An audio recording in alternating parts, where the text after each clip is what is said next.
سورۃ البقرہ کی آیت نمبر 254۔ الحمدللہ وکفی وسلام علی عبادہ الذین اصطفی، خصوصا علی سید الرسل وخاتم الانبیاء وعلی آلہ واصحابہ الاتقیاء۔ اما بعد فاعوذ باللہ من الشیطان الرجیم، بسم اللہ الرحمن الرحیم۔ یا ایہا الذین آمنوا انفقوا مما رزقناکم من قبل ان یأتی یوم لا بیع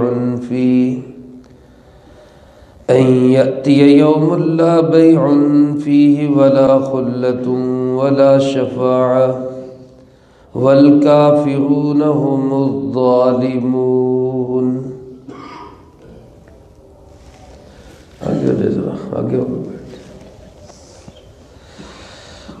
یا ایہا الذین آمنوا، اے ایمان والو، انفقوا، خرچ کرو، مما رزقناکم، اس میں سے جو ہم نے تمہیں دیا، من قبل ان یأتی یوم، پہلے اس سے کہ وہ دن آ جائے، لا بیع فیہ، جس میں نہ کوئی خرید و فروخت ہوگی، ولا خلہ، نہ ہی کوئی دوستی ہوگی، ولا شفاعہ، نہ ہی کوئی سفارش ہوگی، والکافرون هم الظالمون، اور کافر ہی تو ظالم ہے۔ سورۃ البقرہ ایک بڑی عظیم سورت ہے۔ اس سورت مبارکہ میں اللہ رب العالمین نے بہت سارے احکامات کو بیان فرمایا ہے، بالخصوص عائلی احکامات، نکاح، طلاق، عدت، رضاعت، اس کے متعلق بہت سے مسائل آپ حضرات سماعت فرما چکے ہیں۔ خاص طور پر دو حکم اس میں بیان ہوئے، ایک اللہ کی راہ میں جان لگانا اور ایک اللہ کی راہ میں مال لگانا، جس کے متعلق گزشتہ آیات میں یہ بھی فرمایا گیا، عسیٰ ان تکرہوا شیئا وہو خیر لکم، ہو سکتا ہے تمہیں کچھ چیزیں ناگوار گزریں لیکن تمہارا بھلا انہی میں ہو، وعسیٰ ان تحبوا شیئا وہو شر لکم، یہ بھی ہو سکتا ہے کچھ چیزیں تمہیں اچھی لگیں لیکن وہ تمہارے لیے شر ہی شر ہو۔ خیر اسی میں ہے کہ ایک بندہ اللہ کی بندگی کرتے ہوئے اللہ کے سارے احکامات کو زندگی میں لانے کی کوشش کرے، جو ہو جائے اس پہ شکر ادا کرے، جو رہ جائے اس پہ استغفار کرے۔ لیکن یہ دو حکم ایسے جس پہ انسان کو بڑی ناگواری ہوتی ہے، بڑے شاق گزرتے ہیں، ایک اللہ کی راہ میں جان لگانا اور ایک مال لگانا۔ اس کے لیے گزشتہ رکوع سے آپ حضرات سن رہے کہ اللہ پاک نے ایک حکم دیا، وَقَاتِلُوا فِي سَبِيلِ اللَّهِ، اللہ کی راہ میں جہاد کرو۔ اس کی تائید اور اس کی تاکید کے لیے حضرت طالوت کا واقعہ بیان کیا۔ دوسرا حکم وہاں پہ یہ دیا کہ مَنْ ذَا الَّذِي يُقْرِضُ اللَّهَ قَرْضًا حَسَنًا، کون ہے وہ جو اللہ کو قرض دے، اچھا قرض۔ اللہ کو قرض دینے کا مطلب کیا ہے اور اس کی تائید اور تاکید اللہ پاک نے زیر درس آیت میں فرمائی ہے۔ یہ ہے مال خرچ کرنا، کیونکہ یہ بعض اوقات جان لگانے سے بھی زیادہ مشکل لگتا ہے۔ بعض لوگوں کا ذہن ہوتا ہے نا، چمڑی جاتی ہے تو جائے، دمڑی نہ جائے، تو اس لیے مال کے خرچ کرنے کو اللہ پاک نے الگ سے بیان کیا اور پھر اس کی جو تشریح اور تفصیل ہے وہ اس صورت مبارکہ میں بہت دور تک اللہ پاک نے بیان فرمائی ہے۔ اللہ پاک ارشاد فرماتے یا ایھا الذین آمنوا، اے ایمان والو۔ اس خطاب میں ہی ہمارے لیے بہت بڑی عزت ہے۔ کہاں ہم گرے پڑے گندے لوگ، کہاں اللہ رب العالمین کی مقدس ذات، لیکن ایمان کی بدولت ہم اس قابل ہو گئے کہ اللہ ہمیں مخاطب کر رہا ہے، اے ایمان والو۔ حضرت عبداللہ ابن مسعود رضی اللہ تعالیٰ عنہ فرماتے ہیں قرآن کریم میں جہاں یہ لفظ آئے اے ایمان والو، تو ایمان والوں کو چاہیے کہ پوری طرح متوجہ ہو جائے اور گویا یوں سمجھنا چاہیے کہ میرا رب مجھے نام لے کے پکار ہے، اے ایمان والو، اے ایمان والو۔ جی اللہ پاک کیا فرمانا چاہتے ہیں؟ فرمایا انفقوا مما رزقناکم، خرچ کرو اس میں سے جو ہم نے تمہیں دیا ہے۔ اس ایک جملے کے اندر اللہ پاک نے کتنی بڑی بات چھپا دی، خرچ کرو اس میں سے جو ہم نے تمہیں دیا ہے۔ پہلی بات تو یہ آ گئی کہ تمہارے پاس جو کچھ ہے وہ سب دیا ہوا کس کا ہے؟ اللہ رب العالمین۔ کسی کو اللہ پاک نے ہزاروں میں دیا، کسی کو لاکھوں میں، کسی کو کروڑوں میں، کسی کو اربوں میں، سب کو دینے والا کون ہے؟ اللہ ہے۔ تو جو تمہیں دیا ہے، اب دیا ہے، وہ دوبارہ بھی دے سکتا ہے۔ جس نے اب تمہیں دیا ہے وہ تم سے لے بھی سکتا ہے، اور جو تم دے رہے ہو، خرچ کر رہے ہو، کسی پہ احسان نہ جتلاؤ کہ یہ دیا ہوا کس کا ہے؟ اللہ رب العالمین کا ہے۔ یہ نہ کہو کہ جناب ہم نے تمہارے اوپر خرچ کیا، ہم نے تم پہ مال لگایا، بلکہ یہ سب دیا ہوا کس کا ہے؟ اللہ رب العالمین کا دیا ہوا۔ اس میں خرچ کے اندر سب سے پہلے فرض اخراجات آتے ہیں، مثلا زکوٰۃ ہے، سال کے بعد فرض ہے، اس کو انسان خرچ کرے۔ اس کے علاوہ اپنے بیوی بچوں پہ خرچ کرنا ہے، یہ فرض ہے۔ ماں باپ نادار ہے، ان کے کمائی کا کوئی ذریعہ نہیں، تو ماں باپ پہ خرچ کرنا یہ فرض ہے۔ بہن بھائیوں کو کوئی نہ کوئی ہدیہ تحفہ بھیجنا دینا، یہ بھی اخلاقاً فرائض میں شامل ہے۔ اور اسی طرح کہ آس پاس میں کوئی پڑوسی، کوئی نادار ہے، کسی کے گھر میں کچھ نہیں، اس پہ خرچ کرنا، اس کا خیال رکھنا، یہ اسلامی فرائض میں سے ایک فریضہ ہے۔ رسول اللہ صلی اللہ علیہ وسلم نے ارشاد فرمایا، اور 3 دفعہ ارشاد فرمایا، وہ شخص مومن نہیں ہے، وہ شخص مومن نہیں ہے، وہ شخص مومن نہیں ہے۔ صحابہ نے پوچھا اللہ کے محبوب جی صلی اللہ علیہ وسلم کون؟ فرمایا جو خود تو پیٹ بھر کے کھائے اور اس کے پڑوس میں اس کا پڑوسی وہ بھوکا سوئے۔ یہ مفہوم حدیث ہے، اللہ کے محبوب صلی اللہ علیہ وسلم کے فرمان کا مفہوم ہے۔ تو یہ وہ اخراجات ہیں جو فرض ہیں، صدقۃ الفطر ہے، قربانی کے موقع پہ قربانی کرنا ہے۔ اس کے علاوہ نفلی جتنی جگہ ہیں، خیر کی جگہ، وہاں پہ بھی انسان خرچ کرے۔ میرے عزیز دوستو، یہ جو مال ہے، اس کے متعلق حشر کے میدان میں 2 سوال ہوں گے۔ ایک سوال یہ ہوگا کہ مال کہاں سے کمایا، ذرائع آمدن کیا تھے، حلال طریقے سے کمایا یا حرام سے کمایا، اور دوسرا سوال یہ ہوگا کہ مال کہاں خرچ کیا، یہ بھی سوال ہوگا۔ نہ تو ہم کمانے میں آزاد ہیں، نہ ہم خرچ کرنے میں آزاد ہیں۔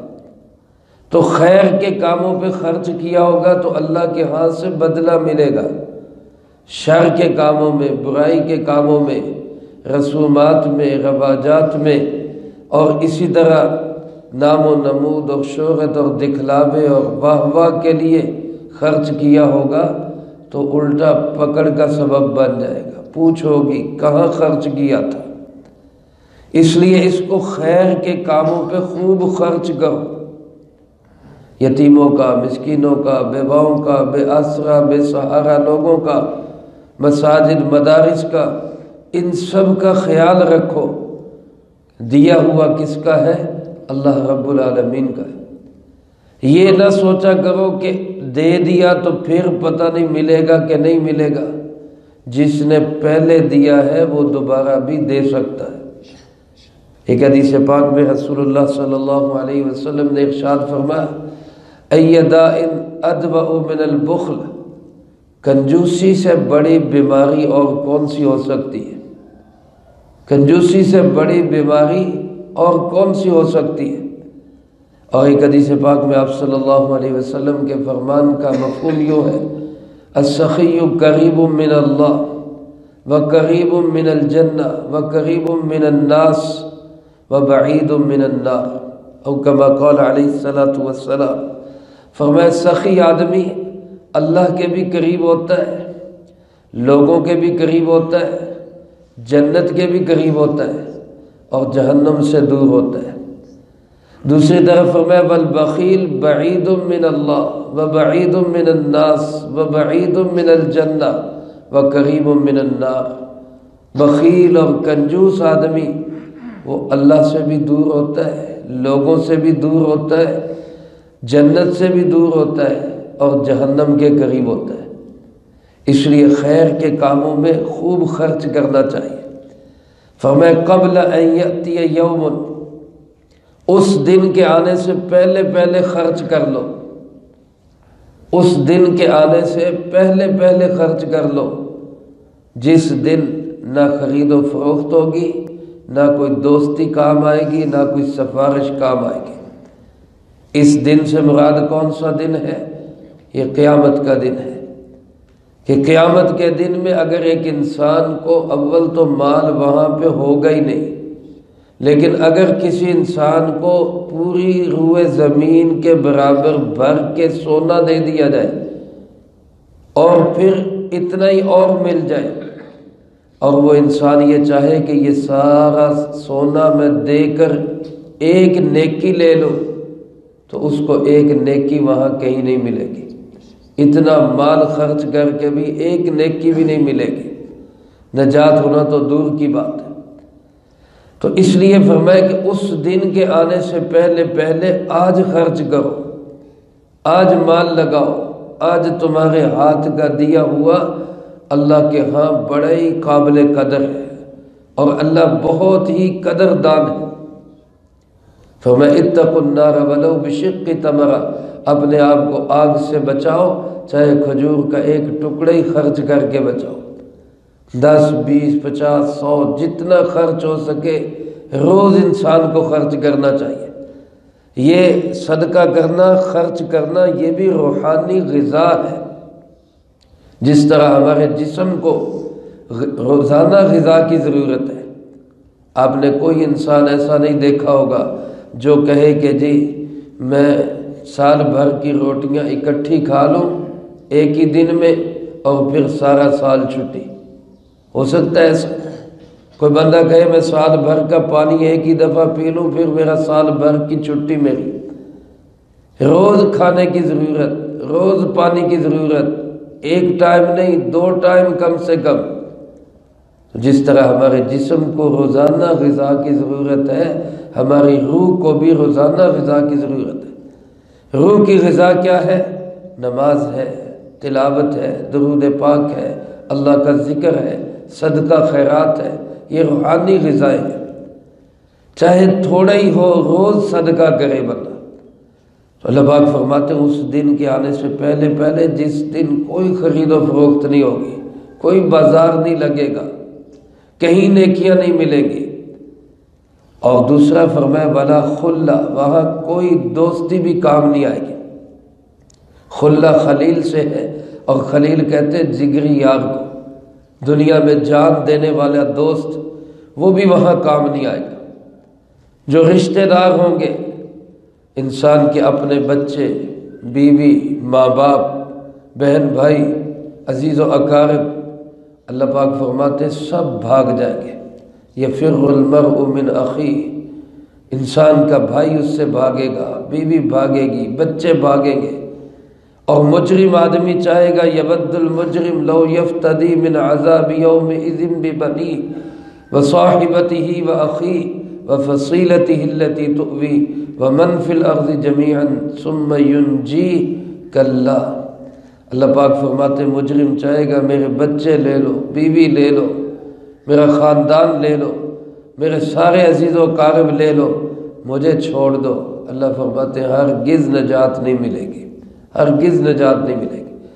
جن دوستوں پہ اعتماد کیا تھا وہ دوست اس دن دوست نہیں ہوں گے، بلکہ اس دن دشمن بنے ہوئے ہوں گے۔ قرآن کریم میں اللہ پاک فرماتے ہیں سورۃ زخرف کے اندر الاخلاء یومئذ بعضهم لبعض عدو، جو دوست ہوں گے وہ قیامت کے دن ایک دوسرے کے دشمن بنے ہوئے ہوں گے۔ صرف ایک دوستی کام آئے گی، الا المتقین، سوائے پرہیزگاروں کے۔ جس دوستی کی بنیاد تقوی پر ہے، جس دوستی کی بنیاد نیکی پر ہے، جس دوستی کی بنیاد دنیا کے لیے نہیں بلکہ آخرت کے لیے ہے، یہ دوستی کام آئے گی۔ اس کے سوا کوئی دوستی کام نہیں آئے گی، کوئی دوستی کام نہیں آئے گی۔ اس لیے ایک حدیث پاک میں آپ صلی اللہ علیہ وسلم نے فرمایا المرء علی دین خلیلہ، انسان اپنے دوست کے دین پر ہوتا ہے۔ فلینظر من یخالل، لہذا دیکھ کے دوستی کرے کہ کس سے دوستی کر رہا ہے۔ اپنے دوست ان کو بنائے جو کل کو آخرت میں کام آنے والے ہیں، ان سے دوستیاں نہ لگائے کہ جو دنیا میں دین کا بیڑا غرق کر دے۔ اچھا ماحول، اچھی سوسائٹی، اچھے لوگوں میں بیٹھنا اٹھنا، اچھے لوگوں سے تعلقات، نیک لوگوں سے جان پہچان بنائے تاکہ کل کو یہ اس کے کام آ سکے۔ ورنہ دنیا داری کی جتنی دوستیاں، جتنے تعلق ہیں، وہ سب تو اس دن دشمن بنے ہوئے ہوں گے۔ وہ آج دنیا میں گلے کے ہار، اس دن گلے کے پھندے بنے ہوئے ہوں گے۔ اور نیک لوگوں سے دوستی، تعلق، جان پہچان، یہ آخرت کے اندر کام آئے گی۔ اور تیسری چیز فرمایا ولا شفاعہ، اس دن سفارش بھی کوئی نہیں ہوگی۔ یعنی اگر انسان بے ایمانی کی حالت میں دنیا سے گیا تو کوئی اس کا سفارشی نہیں بن سکے گا، کیونکہ اگر ایمان کی حالت میں گیا تو قرآن کریم کی دوسری آیات سے پتہ چلتا ہے، جیسا کہ فرمایا الا من اذن له الرحمن، جس کے لیے رحمان یعنی اللہ پاک اجازت دیں گے اس کے لیے سفارش ہو سکے گی۔ بعض لوگ شفاعت کا بالکل انکار کرتے ہیں کہ شفاعت ہے ہی نہیں، ایسی بات نہیں، یہ غلط ہے۔ شفاعت کا انکار نہیں کیا جا سکتا۔ اللہ پاک شفاعت کا حق دیں گے، لیکن شفاعت کام آئے گی صرف ایمان والوں کو، کافروں کو شفاعت کام نہیں آئے گی۔ امام الانبیاء سید الانبیاء جناب محمد مصطفیٰ صلی اللہ علیہ وسلم سب سے بڑی شفاعت کریں گے، جس کو شفاعت کبریٰ کہا جاتا ہے، سب سے بڑی شفاعت۔ اور پھر آپ صلی اللہ علیہ وآلہ وسلم کی حدیث مبارک ہے جو آج بھی ریاض الجنہ کے ایک گیٹ پر لکھی ہوئی ہے۔ مسجد نبوی کے اندر جو جنت کا باغ ہے، ریاض الجنہ ہے، اس کے ایک دروازے پہ لکھی ہوئی ہے شفاعتی لأہل الکبائر من امتی، میری سفارش، میری شفاعت، میری سفارش میری امت کے ان لوگوں کے کام آئے گی جو گناہ گار ہوں گے، گناہ گاروں کے کام آئے گی۔ انشاءاللہ اللہ کے محبوب کی شفاعت سے ہماری بھی بخشش اور نجات ہوگی۔ ہمارے پاس اعمال تو ہے نہیں، پھس پھس سے ڈھیلے ڈھالے، ایسے بھی نہیں کہ جن کو ہم کہیں قابل قبول ہے۔